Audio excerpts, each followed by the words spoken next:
अजरामर झाले आणि माझ्या राजाचा इतिहास हा काही तासात 2 तासात सांगण्यासारखी गोष्ट नाही, कारण माझ्या राजाचा इतिहास ऐकला वाचला की अंगावर शहारे येतात.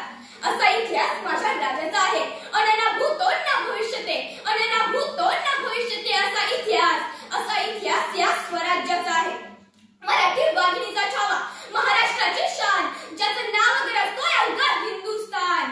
आई भवानीचा आशीर्वाद, मावळ्यांची साथ आणि डोळ्यात सूर्यपेठ आग असणारे माझे राजे छत्रपती शिवाजी महाराज यांना माझा मानाचा मुजरा, यांना माझा मानाचा मुजरा.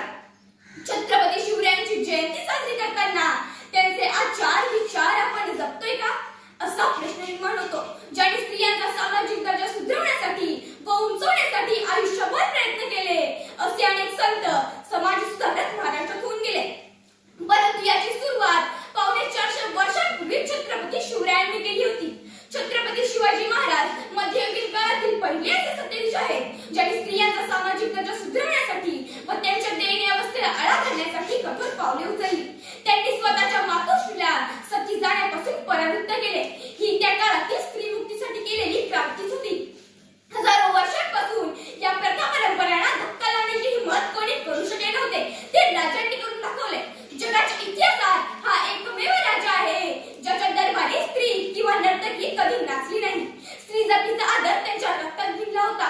मातोश्री जिजाबाई त्यांच्या पहिल्या गुरु. त्यांच्या शिकवणीतून शिवरायांचे व्यक्तिमत्व आकार घेत गेले. बालमनावर केलेले संस्कार दूरगामी परिणाम घडवतात. त्याप्रमाणे जिजामातांनी बाळ शिवरायांवर दया, बुद्धी, न्यायशीलता यांचे बालकुळ दिले. म्हणून परस्त्रीस माते समान लेखणारा व शत्रूच्या स्त्रियांचा देखील सन्मान करणारा हा युग पुरुष आपल्या देशात प्रत्येकाच्या हृदयात वास करतो.